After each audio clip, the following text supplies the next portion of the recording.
This is David and Jen with the David Christopher's channel. We're glad to have you back with us today. Remember that we are a wholesale and a retail store located in Sheffield, Alabama. You can check us out online at davidchristopher's.com. We sell lots of different products, and if you're a wholesale business, we would love for you to set up an account with us. You can email us at info@davidchristopher's.com. If you're a retail customer, we encourage you to check out our website, but click on that store locator. You can put in your zip code and see what stores carry our products. You may want to give them a call ahead of time to make sure they have what you're looking for, or ask them to order it. And that way you can shop local, and we're all about supporting our wholesale customers and making sure that they get the business that they need in their area. Right. Everything that you see in the video today will be in the description box below, so you can see exactly the item numbers and the name of the products to make ordering easy for you. What are we making today? So today we're going to work on making some garlands. We're going to try a few different versions of making garland that would be appropriate for different occasions. And we're going to start by making a mixed eucalyptus garland. And yes, I do sound like a grunge singer from the 90s. I have an upper respiratory infection this week, and so we're kind of making this video a little late, but we're getting it. Getting it done. Yeah, and a grunge singer. He's been trying to sound a little like Pearl Jam. Yeah, I told our kids that I sounded like a grunge singer yesterday, and they did not know what that meant. So I had to share with them some grunge music because they were not around for the 90s. Yes. They were not that impressed. They still like the 60s and 70s music a little better. Yeah, they're fans of the 60s. Don't blame them that much. I know. Good music in the 60s and 70s. It was, I love the 60s and 70s. Okay, so some of the products that you're going to use today, it looks like you have some eucalyptus. Yeah, that's our silver dollar eucalyptus, our Gunni eucalyptus, and then this is like a laurel leaf style eucalyptus. And I'm going to show you how to put all three of these together in a garland that you could weave down like the table at if you had a rectangle table at a wedding, or maybe we can make a wreath out of it, or if you had an arbor and you wanted to go ahead and wire everything together, so you just have to wire it to that arbor and you could be done. So how many different styles of things are you going to show us today? We're going to try 3 different styles of garlands. Okay, so the first thing I've done is I've cut several pieces of floral wire. This is like a 20 to 24 gauge wire, and I've cut it into like 2.5, 3-inch pieces, and that's going to help us wire everything together. I'm not going to cut anything, so really what we're going to do is we're just going to layer a couple of pieces, and we're going to put a piece of wire in there, and you want to make sure you go in between a couple of branches, and that is because when this shifts a little bit, it doesn't have much room to go. So really, we're going to stack these, and we're going to alternate different pieces. So I've got my silver dollar eucalyptus, my laurel leaf style eucalyptus, my Gunni eucalyptus, and then I'm going to start over. And because the silver dollar eucalyptus is quite a deal longer than the other two, as far as the foliage is concerned, I can move that down a bit. So we're going to show this again. I'm going to place my laurel leaf eucalyptus, and then there's going to be a spot where I've got some of the joints from the branches, and I want to make sure that I go somewhere where the joints are and use that to wire my garland together, because that keeps it from sliding up and down. It doesn't have room to go because of the branches. And really, we just repeat this process over and over again. So we're going to skip the boring part of me doing this 500 times and speed up.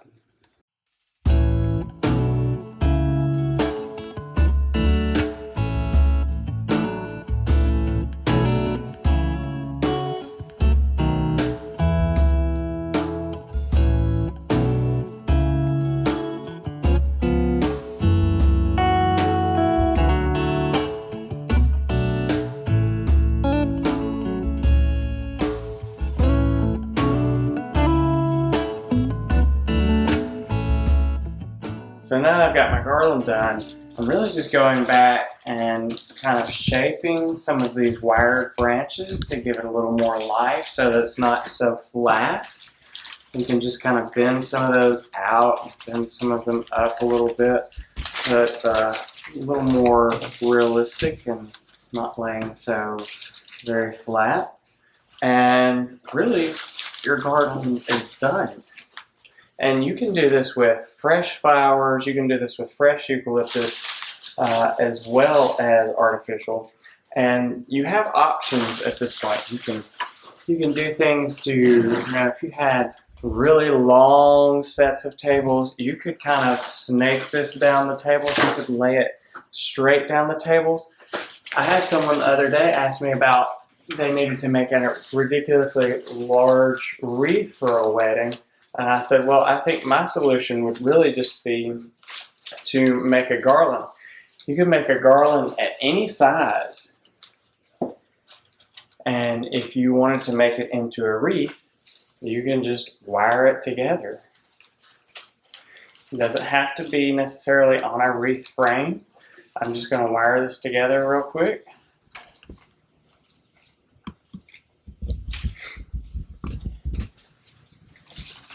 And, we can hang this up. Might have to bend a few branches. You can make a wreath or a garland out of just about anything if you've got some nice wired branches to work with.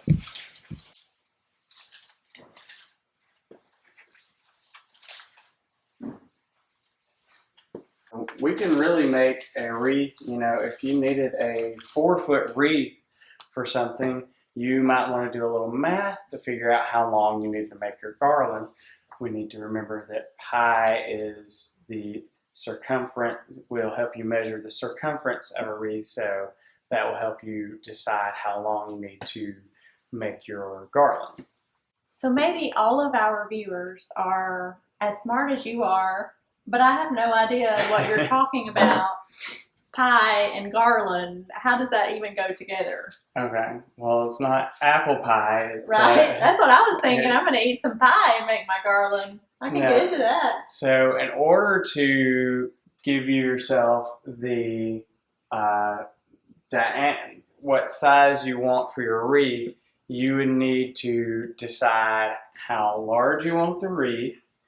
And so let's decide that you want a 6 foot. 6 feet. I want my wreath. You want a 6-foot wreath. Yes. Okay. So you're going to get your calculator I'm out. going to grab my calculator. Circumference is measured as pi r squared, I believe. Make sure that I'm correct. I thought you knew. Maybe we should just tell people, do a quick Google search. Yes, circumference equals 2 times pi times the radius. We're losing people. I know it.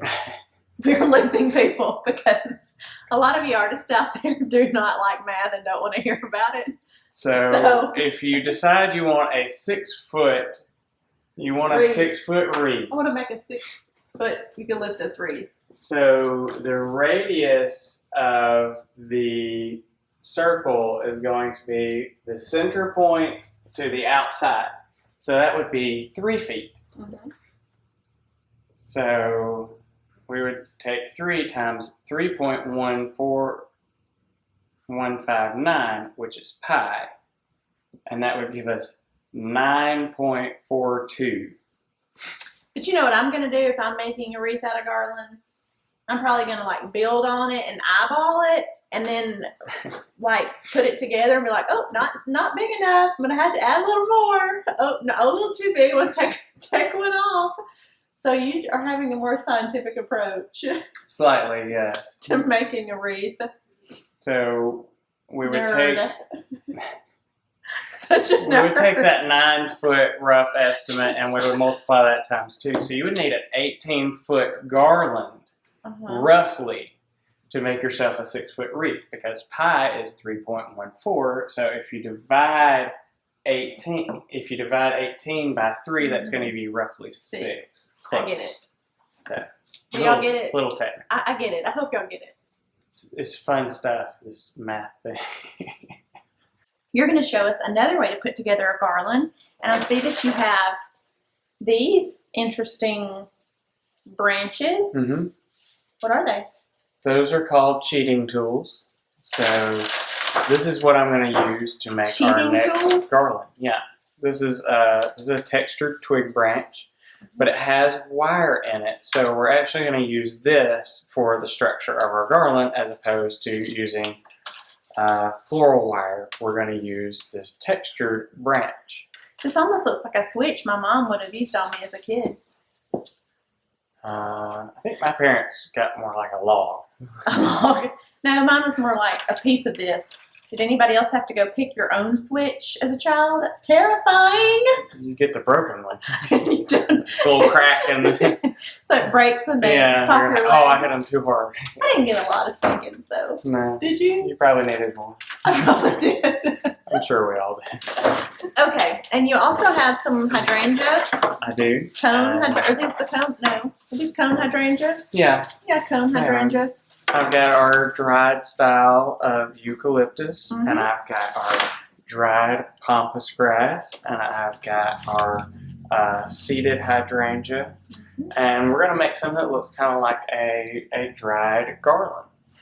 Remember, the pampas grass, we showed this to you in our last video about the dough bowls, that this is real. It's dried, so it's not going to die on you in a few weeks, but it does shed a little bit. So when you take it out of the package, don't be surprised if some pieces flicker off of it. That's normal and natural because this is a real piece of vegetation. Yes. All right, so the first thing we're going to do is we're going to kind of branch out our twig branch here. And then really, I'm just going to start adding some pieces in, and I'm going to use pieces of my twig branch here and twist those around like my pampas grass so that I'm using the wire from the twig branch to hold everything into place as opposed to having to add floral wire. So I'm just going to layer some things up here and twist this together.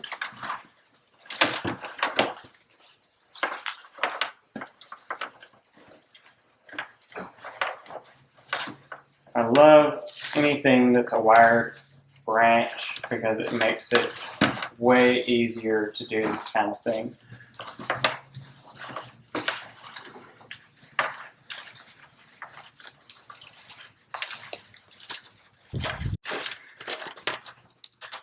So really, I'm just going to take a couple of pieces and just like twist tie them together.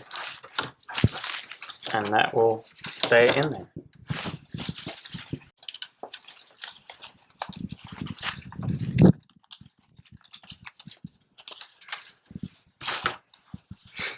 A little pop of color in these.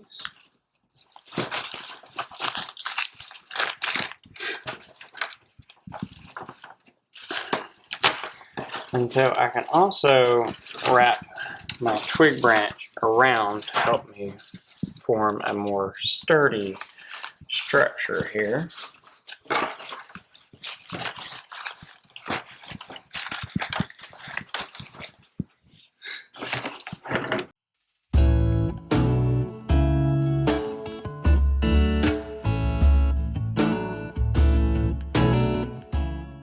We brought a part of our circle, our golden circle that we have up here. This is one that's already done, and this one we actually did in another YouTube video where we showed you how to piece it together, and I used branches like this to do that.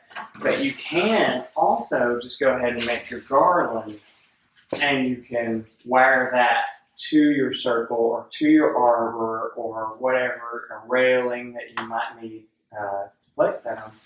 Or it's also great table decoration. Very pretty. Or the world's largest princess bouquet. For me? Or Texas size corsage. Yeah. Your corsage. Yes. You're welcome. I like your t-shirt.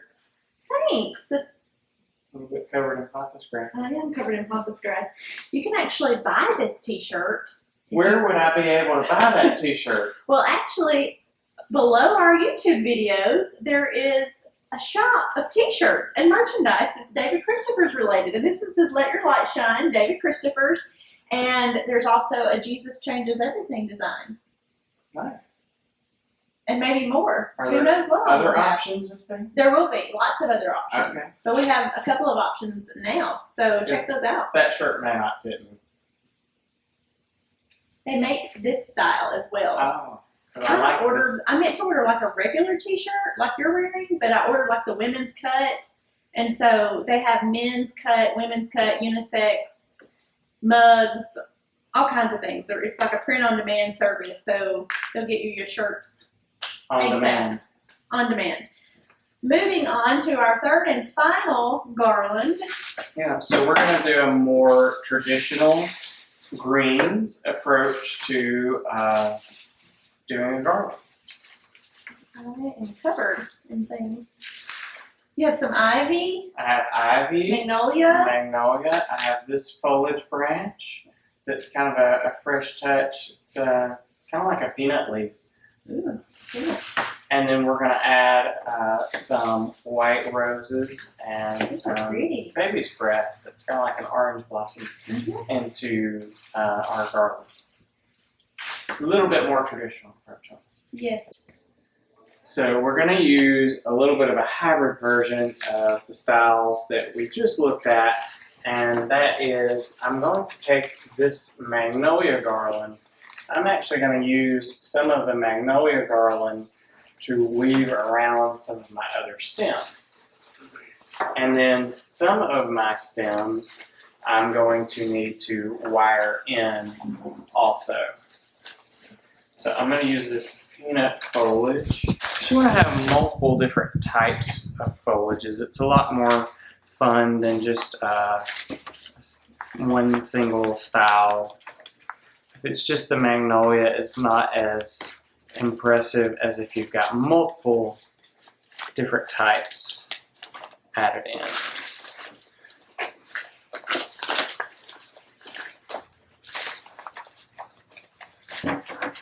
So we're just going to keep going through here every so often. I just use one of the stems from the magnolia garland and wrap that around this peanut foliage stem.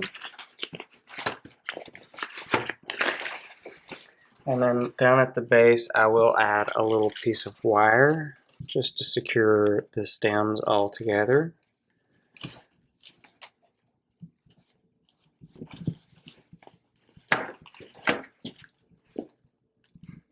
I need one more.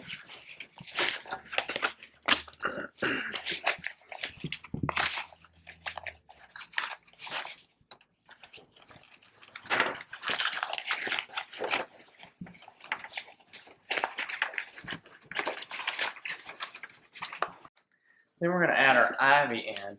And instead of cutting the ivy up, I'm really going to keep the ivy all together as one plant. I'm going to place it in, and then I'm going to wire at the base. So I want to go all the way through, and then I want to make sure I get a little piece of the ivy in front of the wire so that it can't move back and forth at this point. And then for the rest of it, you just want to weave this in your other garland because you don't want the ivy to be too predominant because it's on top. You want to bring some of the magnolia foliage back out. You want to bring some of the peanut foliage back on top.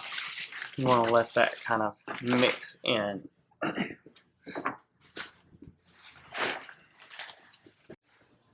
So mostly what you've seen me use so far is larger stems, larger pieces, and now we're going to use this small variegated boxwood plant, and I'm going to take a piece of wire and just make sure I go a little bit in between some of these stems. so that it wedges in really well, and wire that on.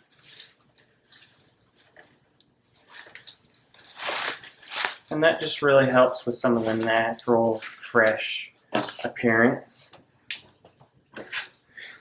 And for that, we're going to kind of alternate one side to the other because we do not want to make it just completely down the middle.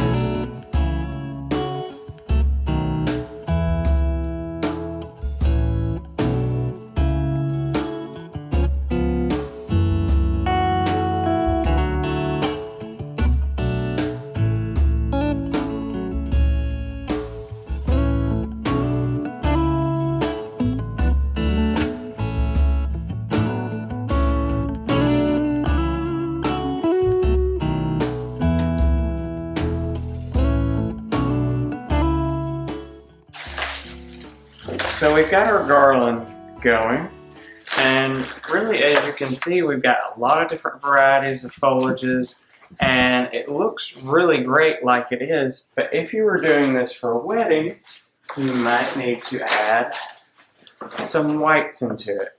So I am going to cut a little bit of this up because this orange blossom may need to be separated a little bit. And we're just going to do something similar with this as we did with the variegated boxwood. We're going to place it in, we're going to wire it.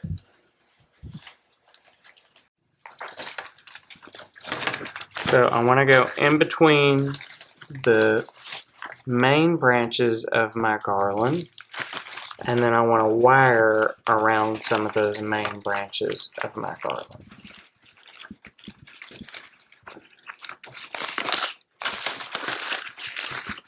Just want to make sure you go around some of these offshoots so that it doesn't move once you wire it on, because if you just go around the base, it can pull out.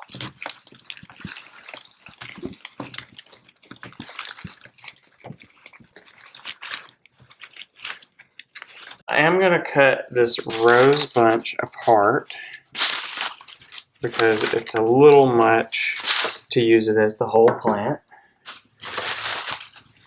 And really, we're just going to take these bundles of 3 and do the same thing to those. We're going to wire those in, making sure that you go around the base of your garland, that you're not just attaching really to one exterior piece. That'll help it hold together.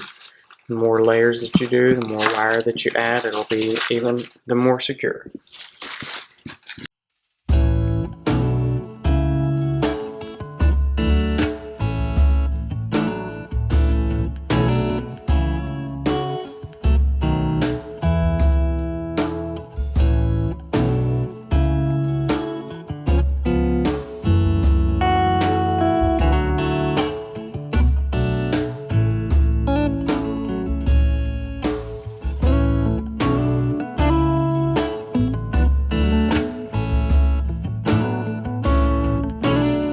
So as you can see, we've added the roses and we've added our orange blossom, baby's breath kind of pieces into our garland here. And this would be great running down a buffet table or on a long serving table of some kind. And even if you had this as decorations for your food, for tables that the guests were at, you could always add some candle holders. You can make a little space, add a little candle here or there, and that would be a great piece to add. Yes, awesome. So, that wraps it up. Those are 3 ways to make your own garland and use them either in decor or for a wedding. Yeah. Make sure it's wired together well so that nothing falls out. Ooh. Mechanics are important. They are. If you liked our video today, please make sure to check out the rest of the videos on our channel. We would love it if you subscribed and turn your notification bell on so that you always know when we're bringing you new ideas and more grunge singing next time. yes, you want to sing us out? Oh where, baby be, the Lord took her away from me.